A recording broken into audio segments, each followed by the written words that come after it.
श्रीमद्भागवत प्रथम स्कंद सातवां अध्याय। सचितानंद रूपाय विश्वोत्पत्त्यादि हेतवे तापत्रय विनाशाय श्री कृष्णाय वयम नमः।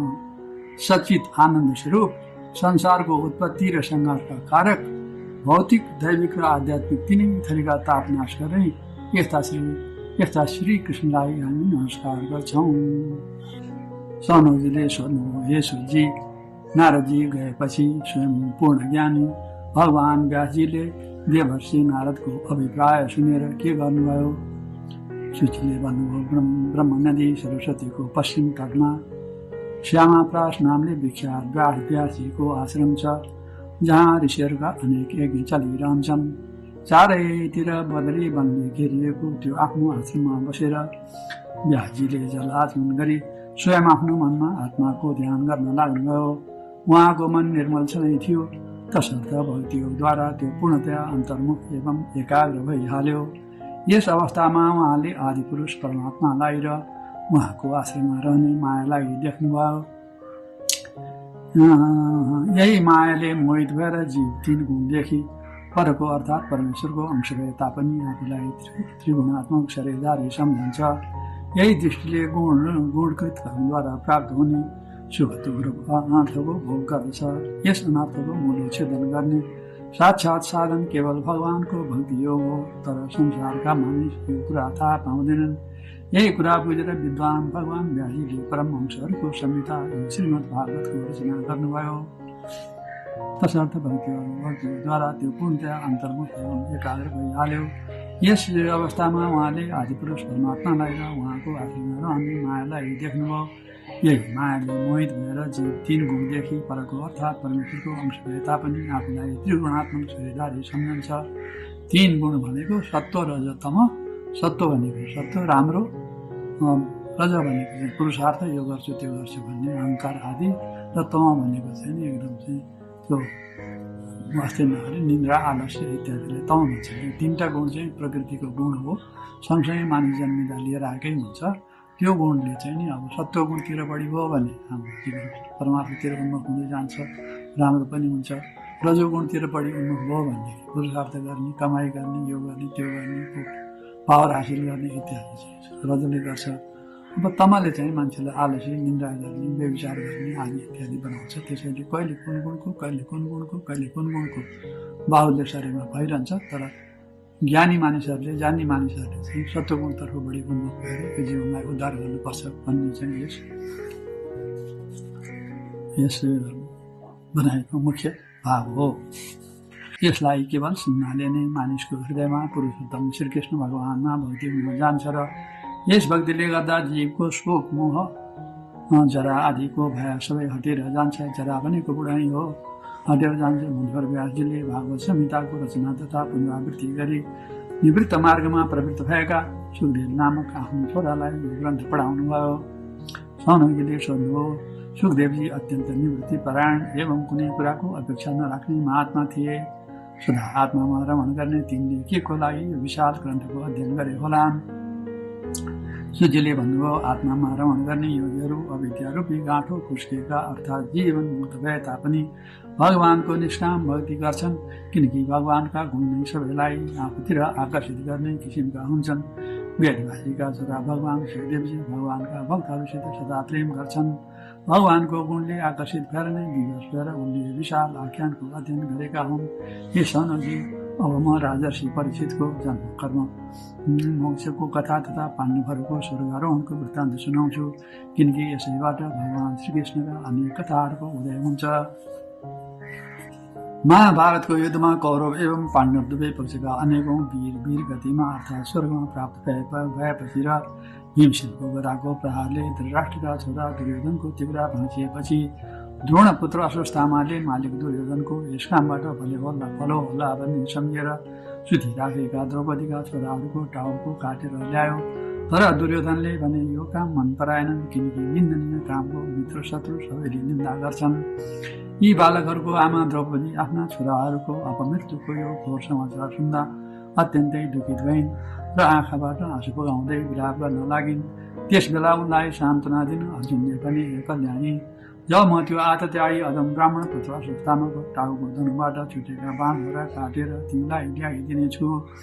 त्यस बेला तिम्रो शोक हटाउनेछु एवं छोराहरूको अन्त्येष्टि क्रिया भएपछि त्यही टाउकोमाथि चढेर तिमीले स्नान गर्नेछौ।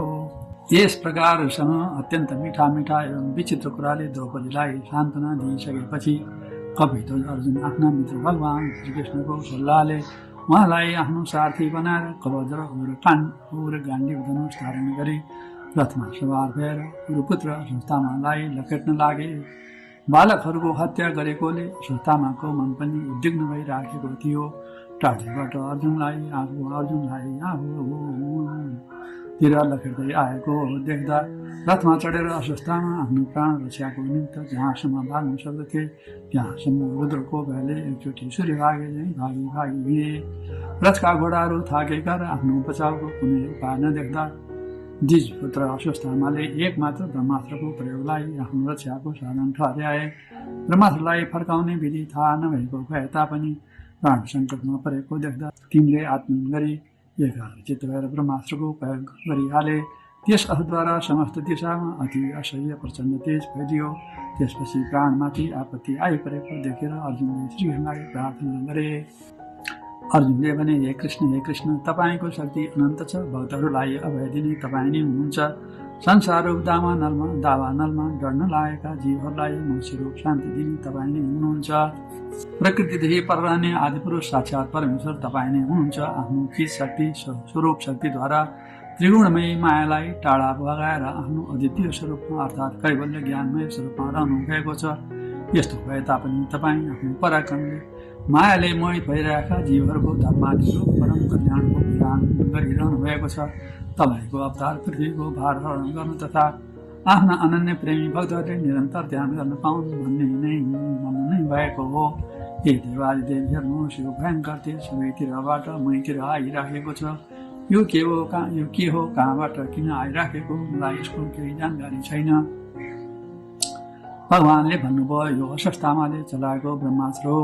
यस अस्त्रलाई फर्काउने विधि थाहा नभए तापनि प्राणमाथि सङ्कट आइपरेकोले त्यसले यसको प्रयोग गरेको हो भन्ने कुरा बुझ। दोस्रो अरू कुनै अस्त्रमा यसलाई दबाउने शक्ति छैन। अत ब्रह्मास्त्रको तेजले नै यसको प्रचण्ड तेजलाई शान्त गरिदेऊ, किनकि तिमी सबै किसिमका अस्त्रशस्त्र विद्यामा राम्रोसँग पारङ्गत छौ। सूर्यले भन्नुभयो। भगवानको कुरा सुनेपछि विपक्षी वीरहरूको संहार गर्ने अर्जुनले आचमन गरेर भगवानको परिक्रमा गरे र ब्रह्मास्त्रलाई रोक्ने ब्रह्मास्त्रकै प्रयोग गरे। यी दुवै ब्रह्मास्त्रको तेज आपसमा टक्कर खाएर पृथ्वी एवं आकाशलाई व्याप्त गरी प्रलयकालको सूर्य र अग्नि जताततै फैलिन लाग्यो। तिनै लोकलाई डढाउन लागेको जस्तो ती शस्त्रको महान तेजलाई सर्वत्र व्याप्त भएको देखेर सारा दुनियाँले त्यसलाई शेषनागको मुखबाट निस्केको प्रलयकालको सावर्तक आगो नै भन्ने ठाने। त्यस आगोले प्रजाको र लोकको विनाश हुन लागेको देख्दा तथा भगवानको समेत अनुमति पाएकोले अर्जुनले ती दुवै अस्त्रको उपसंहार गरिदिए, अर्थात् आफूतिर तानेर ल्याए। रिसले आँखा राता पारेका अर्जुनले अत्यन्त वेगसँग झम्टिएर क्रूर कर्म गर्ने अश्वत्थामालाई समाति हालेर डोरीले पशुलाई बाँधे झैँ त्यसलाई बाँधे। अर्जुनले आफ्ना शत्रु अश्वत्थामालाई बलजफ्तीसँग बाँधेर आफ्नो शिविरतिर लैजान लागेको देख्दा कमलनयन भगवानले अश्वत्थामासँग रिसाएर अर्जुनलाई भन्नुभयो, हे अर्जुन, यस अदम ब्राह्मणलाई छोड्नु ठिक छैन। यसलाई छिटै मारिहाल, किनकि यस दुष्टले रात्रिको समयमा सुतिराखेका निरापराध बालकहरूको हत्या गरेको छ। धर्मको मर्म बुझ्ने पुरुषले मतवाला असावधान पागल सुतिराखेको बालक स्त्री मूर्ख शरणागत रथिन्द्र डराएर भएको शत्रुलाई कहिले पनि मार्दैन। तर जो निर्दयी दुष्ट पुरुषलाई अर्कालाई मारेर आफ्नो प्राणको पोषण गर्छ त्यसको वध नै उसको निमित्त कल्याणकारी हुन्छ, किनकि वध नगरेर पापको प्रायश्चित नगरेको खण्डमा त्यसले आफ्नो पापले गर्दा नरकमा जानुपर्छ। यसबाहेक तिमीले मैले सुन्ने गरी द्रौपदीसँग यस्ता प्रतिज्ञा पनि गरेका थियौ। हे मानिनी, जसले तिम्रा छोराहरूको वध गरेको छ त्यसको टाउको ल्याइदिनेछु। त्यो पापी हत्याई कुलङ्गार आफ्ना बन्धुको हत्या गर्नेवाला हो, तसर्थ यसलाई मारिहाल। यसले बाल हत्या गरेर आफ्नो मालिक दुर्योधनको समेत भलो गरेन। सूचीले भन्नुभयो, श्रीकृष्ण भगवानले अर्जुनको धर्मको परीक्षा लिन भनी यस्तो प्रेरणा गर्नुभएको हो। तर अर्जुन महापुरुष थिए, अत आफ्नो छोराहरूको हत्या गर्ने भए तापनि गुरुपुत्रलाई मार्ने इच्छा गरेनन्। यसपछि कृष्णजी नै जसका मित्र एवं सार्थी हुनुहुन्थ्यो ती अर्जुनले आफ्नो शिविरमा आएर मिलेका आफ्ना छोराहरूको निम्ति शोक गरिरहेकी प्यारी द्रौपदीको अगाडि अश्वत्थामालाई उभ्याइदिनु भयो। यस प्रकारसँग निरादरपूर्वक पशुलाई बाँधेर ल्याएको निन्दित कर्म गरेकोले लालले मन्टो निहुराएको आफ्नो अनिष्ट गर्ने गुरुपुत्र अश्वत्थामालाई देख्दा सुशीला द्रौपदीको हृदयमा दया आयो र उनले अश्वत्थामालाई नमस्कार गरिन्। गुरुपुत्रलाई यसरी बाँधेर ल्याएको सती द्रौपदीलाई सही नसक्नु भएकोले उनले पनि यिनलाई छाडिदेऊ। यता ब्राह्मण हुन् एवं मान्यहरूको अत्यन्त पूजनीय गुरुपुत्र समेत हुन्, जसको कृपाले तपाईँले रहस्यको साथसाथै सम्पूर्ण धनुर्वेद तथा प्रयोग एवं उपसंहार सहित सारा अस्त्रशस्त्रको ज्ञान प्राप्त गर्नुभएको छ। यी हुने तपाईँका आचार्य द्रोण नै अहिले पुत्रको रूपमा अगाडि उपस्थित भएका छन्। उनकी अर्धाङ्गिनी एवं वीर पुत्रलाई जन्माउने कृपी अहिलेसम्म बाँचेकी नै छन्। यिनै छोराको ममताले गर्दा उनले आफ्नो पतिको अनुगमन गर्न अर्थात् सरी जान नसकेकी हुन्। हे महाभाग, तपाईँ त धर्मको मर्म बुझ्ने हुनुहुन्छ, तसर्थ तपाईँद्वारा गुरुकुललाई कुनै प्रकारको दुःख हुनु योग्य कुरा होइन। गुरुवंश सदा सर्वदा पूज्य एवं वन्दनीय हुन्छन्। जसरी म अहिले आफ्ना छोराहरू मारिनाले दुखित भएर रोइरहेकी छु, बारम्बार मेरो आँसु झरिरहेको छ, त्यसै गरी यिनको आमा पतिव्रता गौतमीले रुन नपरोस्। आफ्नो कुकृत्यले ब्राह्मणको कुललाई कुपित गराउने मनपर्दो गरी हिँड्ने राजालाई परिवारको साथसाथै त्यो शोकग्रस्त ब्राह्मण कुलको क्रोधाग्निले झट्ट मारिदिन्छ। सुजीले भन्नुभयो, हे शौनकादि ऋषि हो, द्रौपदीको यो कुरा धर्म एवं न्यायको अनुकूल थियो। कपट भनेको त्यसमा छँदै थिएन। अत एक करुणापूर्ण समता, अर्काको दुःख सुखलाई आफ्नै दुःख सुख सम्झनु। धर्मयुक्त महाराज युधिष्ठिरले रानीका यी उच्चकोटिका वाक्यको प्रशंसा गरे। साथसाथै नकुल, सहदेव, सात्यकी, अर्जुन, स्वयं श्रीकृष्ण भगवान एवं त्यहाँ उपस्थित सबै पुरुष तथा स्त्रीहरूले समेत द्रौपदीको कुराको समर्थन गरे। तर भीमसेनले झोक देखाउँदै भने, जसले सुतिराखेका बालकहरूलाई न आफ्नो निम्ति न मालिकको निम्ति व्यर्थै मारेको छ, त्यसलाई मार्नु नै राम्रो हो।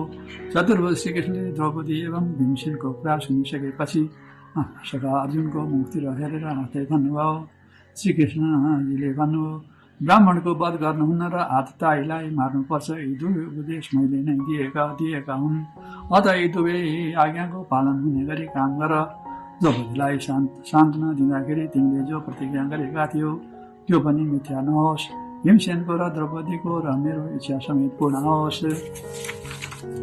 सुजीले भन्नुभयो, अर्जुनले भगवानको अभिप्राय तुरुन्तै बुझिहालेर आफ्नो तरबारले अश्वत्थामाको मस्तकमा रहेको मणि केस काटेर झिकिदिए। बाल हत्या गर्नले तेजिन भइरहेका अश्वत्थामालाई बन्धनबाट मुक्त गरी आफ्नो शिविरबाट बाहिर निकालिदिए। त्यसपछि अश्वत्थामा मणि एवं ब्रह्मतेजबाट समेत रहित हुन गए। कपाल मोड्नु, धन खोसेर लिनु एवं बसेको ठाउँबाट निकालिदिनु, यी 3 दण्ड नै ब्राह्मणको लागि मृत्युदण्ड हो। पतित ब्राह्मणको लागि समेत शारीरिक वधको विधान छैन। यसपछि छोराहरूको मृत्युले गर्दा शोकाकुल भइराखेका द्रौपदी सहितका सबै पाण्डवहरूले युद्धमा मरेका आफ्ना नाता कुटुम्बहरूको दाहादी अन्त्येष्टि क्रिया गरे। श्रीमद्भागवत प्रथम स्कन्द 7औं अध्याय समाप्त भयो। भक्ति नभई ईश्वरमा ज्ञान पाइँदैन, भक्ति नभई ईश्वरमा ज्ञान पाइँदैन, ज्ञान नभई संसारमा सुख पाइँदैन। भक्ति नभई ईश्वरमा ज्ञान पाइँदैन, ज्ञान नभई संसारमा सुख पाइँदैन। श्री कृष्ण गोविन्द हरे मुरारे, हे देवकी नन्दन विश्वतारे। श्री कृष्ण गोविन्द हरे मुरारे, हे देवकी नन्दन विश्वतारे।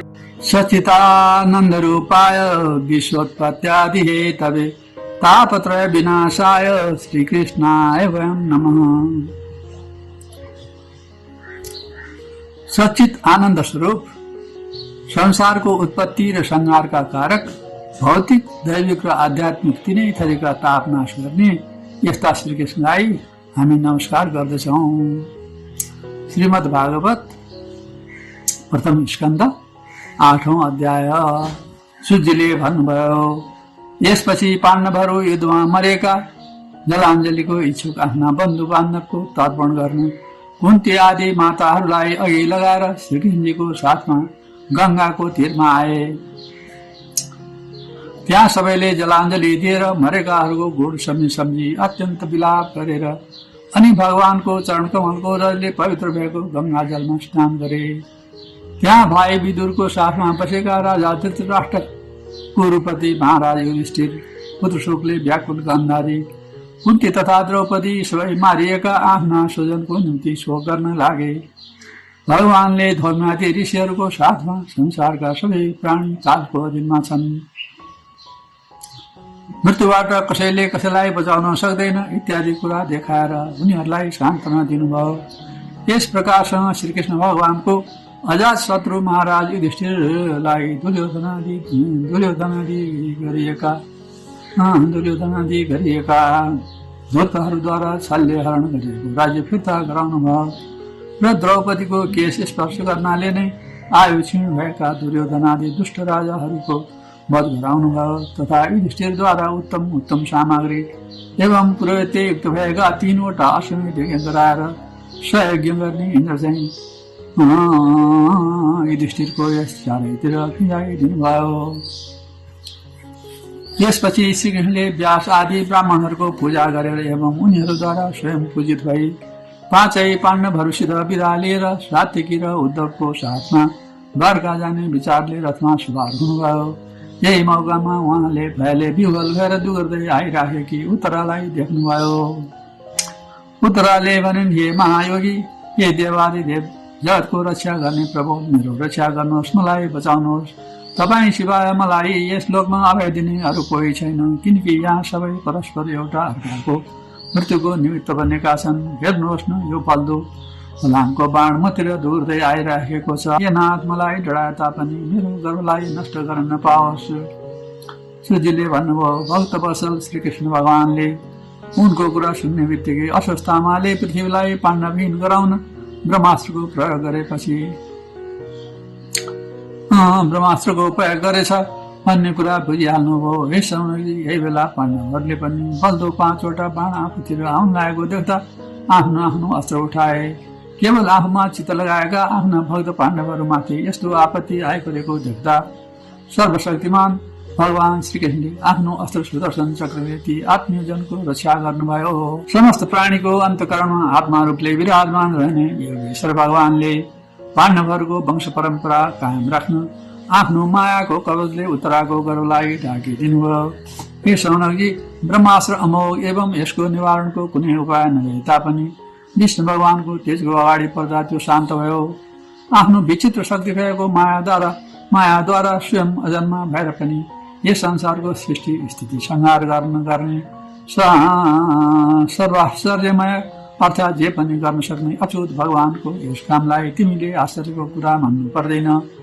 यस प्रकार यिनीहरूको रक्षा गरेर जो भगवान श्रीकृष्ण जान लाग्नुभयो। त्यस बेला ब्रह्मास्त्रको भयले मुक्त भएका आफ्ना छोरा तथा द्रौपदीलाई सँगै राखेर परम प्रतिव्रता कुन्तीले श्रीकृष्णको यसरी स्तुति गर्न लागिन्। कुन्तीले भनिन्, समस्त प्राणीको भित्र बाहिर रहे तापनि इन्द्रियहरूद्वारा नदेखिने प्रकृतिदेखि पर रहने परम पुरुष तपाईँलाई म नमस्कार गर्दछु। तपाईँ माया रूप जवानीका पर्दाले ढाकिनु भएको छ। इन्द्रियहरूका स्वामी सच्चिदानन्द ज्ञान रूप हुनुहुन्छ। नाटक गर्ने अर्को वेश धारण गरेको नाटकी वालालाई साधारण मानिसले प्रत्यक्ष देख्दा पनि चिन्न नसके चाहिँ विषयमा लिप्त भएका मूर्खहरूले तपाईँलाई देख्दा देख्दै पनि चिन्न सक्दैनन्। यस्ता अविनाशी पुरुषत्वलाई म अबोध नारीले कसो गरी चिन्नुवा। शुद्ध हृदय भएका परमहंस उनीहरूको हृदयमा भक्ति योगको सृजना गर्न तपाईँ अवतीर्ण हुनु भएको छ। यस्ता तपाईँलाई हामी अल्पबुद्धि भएका श्रीहरूले कसरी चिन्न सक्दछौँ। कृष्ण वासुदेव देवकी पुत्र नन्दगोपका प्यारा नानी एवं गोविन्द इत्यादि नामले कहिने तपाईँ परमेश्वरलाई बारम्बार प्रणाम छ। जसको नाइबाट ब्रह्माको जन्मस्थान कमल प्रकट भएको छ, जसले कमलको माला धारण गर्नुभएको छ, जसका कमल समान आकाश छन् र जसको चरण कमलमा कमलको चिन्ह छ, यस्ता तपाईँ भगवान श्रीकृष्णलाई मेरो बारम्बार नमस्कार छ। हे ऋषिकेश, जसरी तपाईँले दुष्ट कंसद्वारा कैद गरिएकी तथा सन्तानको बल हुनाले धेरै कालसम्म शोकले ग्रस्त भइराखेकी माता देवकीको रक्षा गर्नुभएको थियो, हे प्रभु, त्यसै गरी छोराहरूको साथसाथै तपाईँ प्रभुले मेरो पनि बारम्बार विपत्तिबाट रक्षा गर्नुभएको छ। विषबाट, लाछा भवनको आगोबाट, हिडम्बा आदि राक्षसबाट, दुर्योधन आदि दुष्टहरूको स्वभावबाट, वनवासको विपत्तिबाट, प्रत्येक युद्धमा अनेक महारथीका शस्त्रास्त्रबाट जसरी हामीलाई बचाउनु भएको छ, त्यसै गरी अहिले भर्खरै अवस्थामाको ब्रह्मास्त्रबाट हाम्रो रक्षा गर्नुभयो। हे जगद्गुरु, हामीमाथि सर्वदा पदमा आपत्ति परिवर्तन कामना छ, किनकि विपत्तिमा नै निश्चित रूपले तपाईँको दर्शन गर्न पाइन्छ। दर्शन पाएपछि फेरि जन्म मृत्युको चक्रमा पर्नु पर्दैन। बाल लीलाको समयमा मोहीको ठेकी घोप्ट्याएर दही छ्याल्ल पारेको अपराधमा तपाईँलाई बाँध्न जब गोपी यशोदा हातमा डोरी लिएर उभिनु भएको थियो, त्यस समय जोदेखि भए समय डर मान्दछ, त्यस्ता तपाईँ साधारण बालक झैँ गाजल मिसिएको आँसु आँखाबाट बगाउँदै आत्तीय झैँ आँखाले यताउति हेर्दै उभिनु भएको थियो। भएको भावनाले मुख निहुराई राख्नु भएको थियो। तपाईँको त्यस समय त्यो दशा सम्झिँदा म आज पनि मोहित हुन्छु। अजन्मा भएर पनि तपाईँले किन जन्म लिएको हो, यसको कारण बताउन कुनै महापुरुषको यस्तो भनाइ छ। जसरी मलयाचलको कृति विस्तार गर्न त्यहाँ चन्दन प्रकट हुन्छ, त्यसै गरी आफ्ना प्रिय भक्त पवित्र यस भएका राजा युधिष्ठिरको कृति फैलाउन तपाईँ यदुवंशमा जन्म भएको हो। अर्का थरीको भनाइ छ, पूर्वजन्ममा सुतपा र कृष्णको रूपमा भएका वासुदेव र देवकीको प्रार्थनाले जगतको कल्याण र दैत्यहरूको प्राणहरणका लागि तपाईँ अजन्मा भएर पनि उनीहरूको छोरा भएर अवतीर्ण हुनुभएको हो। कसैको के भनाइ छ भने यो पृथ्वी दैत्यहरूको अत्यन्त भारले समुद्रमा डुब्न लागेको जहाज डगमगाई राखेको थियो, पीडित भइरहेको थियो। यस्तो पृथ्वीको भार हल्का गर्न ब्रह्माले प्रार्थना गरेकोले तपाईँ प्रकट हुनुभएको हो। कसैको मत छ, यस संसारमा अज्ञान, कामना एवं कर्म बन्धनमा जगडिएर दुःख पाइरहेका जीवहरूले श्रवण र स्मरण गर्न योगीका लीला गर्ने विचारले नै तपाईँले अवतार ग्रहण गर्नुभएको हो। जो मानिस तपाईँका लीलाहरूको बारम्बार श्रवण, गायन र स्मरण गर्दछन् एवं आनन्दमा मग्न भइरहन्छन्, तिनले मात्र जन्म मृत्युमा यस संसारबाट छुटकारा गराउने तपाईँको चरण कमलको झट्ट दर्शन पाउँछन्।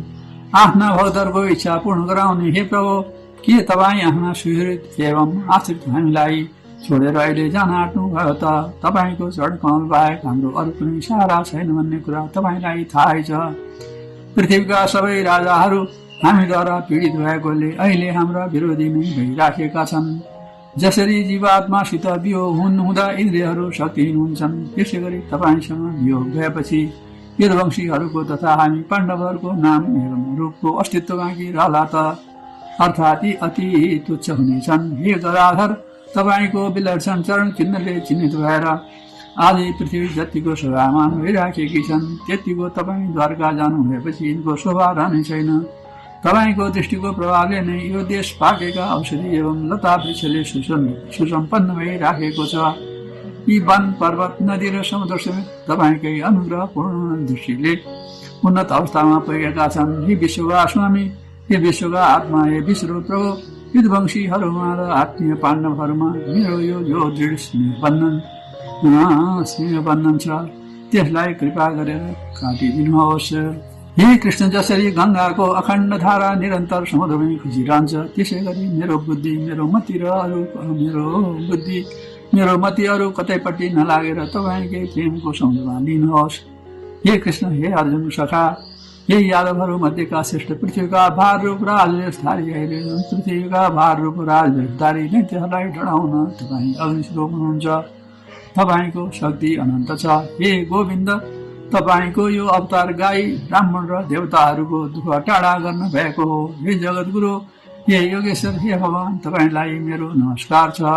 सुजीले भन्नुभयो, यस प्रकारसँग कुन्तीले अत्यन्त मधुर स्वरले भगवानका अधिकांश लीलाहरूको वर्णन गरिन्। यो सबै सुनेपछि भगवान आफ्नो मायाले उनलाई मोहित गर्न लागे जस्तो गरी मुसुक्क हाँस्नुभयो र उनलाई तिमीले राम्रै कुरा गर्यौ भनेर उनको विनय स्वीकार गरी हस्तिनापुर फर्केर आउनुभयो। फेरि सुभद्रा आदि स्त्रीहरूको अनुमति लिएर जब उहाँ द्वारका जान तयार हुनुभयो, त्यस बेला राजा युधिष्ठिरले अत्यन्त प्रेमसँग उहाँलाई जान दिएनन्। भगवानका लीलाको मर्म बुझ्ने व्यास आदि महर्षिहरूले र अद्भुत कर्म गर्ने स्वयं श्रीकृष्णले अनेक इतिहास सुनाएर युधिष्ठिरलाई सान्त्वना दिने चेष्टा गरे। तर भाइ बन्धु मारिनाले शोकग्रस्त भएका राजाको शोक कसै गरी पनि गएन। सौनकादि ऋषि हो आफ्ना बन्धु बान्धवको भरले चिन्तित भइरहेका धर्मपुत्र राजा युधिष्ठिरले अविवेकपूर्ण चित्त भएको साधारण मानिसले स्नेह एवं मोहको वशमा परि भन्न लागे, म दुरात्माको हृदयलाई ढाकिराख्ने यो अज्ञानलाई हेर्नुहोस्। स्याल कुकुरको आहार रूप यो अनात्मा शरीरका लागि मैले अनेक अक्षौणी सेनाको नाश गरिदिएँ। म बालक ब्राह्मण सुहृद मित्र काका भाइ गुरुजनहरूसँग द्रोह गर्ने मानिस हुँ। हजारौं लाखौं वर्षमा समेत नरकबाट मेरो छुटकारा हुन सक्दैन। यस्तो अपराधको पाप लाग्दैन भन्ने शास्त्रको वचन भए तापनि मलाई यसबाट सन्तोष हुँदैन। भाइ बन्धु एवं पतिलाई मार्नाले जुन जुन स्त्रीहरूसित मेरो द्रोह हुन गएको छ त्यस द्रोहको प्रायश्चितै गृहस्थोचित यज्ञादि कर्मबाट हुन सक्दैन। जसरी हिलो लागेको लुगा हिलैमा धुनाले सफा हुन सक्दैन अथवा मदिराले मदिराको गन्ध हटाउन सक्दैन, त्यसै गरी अश्वमेध आदि हिंसामय यज्ञद्वारा एउटा प्राणीको समेत हत्याको प्रायश्चित हुन सक्दैन। श्रीमद् भागवत प्रथम स्कन्द 8औं अध्याय समाप्त भयो। भक्ति नभई ईश्वरमा ज्ञान पाइँदैन, भक्ति नभई ईश्वरमा ज्ञान पाइँदैन, ज्ञान नभई संसारमा सुख पाइँदैन। भक्ति नभई ईश्वरमा ज्ञान पाइँदैन, ज्ञान नभई संसारमा सुख पाइँदैन। श्री कृष्ण गोविन्द हरे मुरारे, हे देवकी नन्दन विश्वतारे। श्री कृष्ण गोविन्द हरे मुरारे, हे देवकी नन्दन विश्वतारे।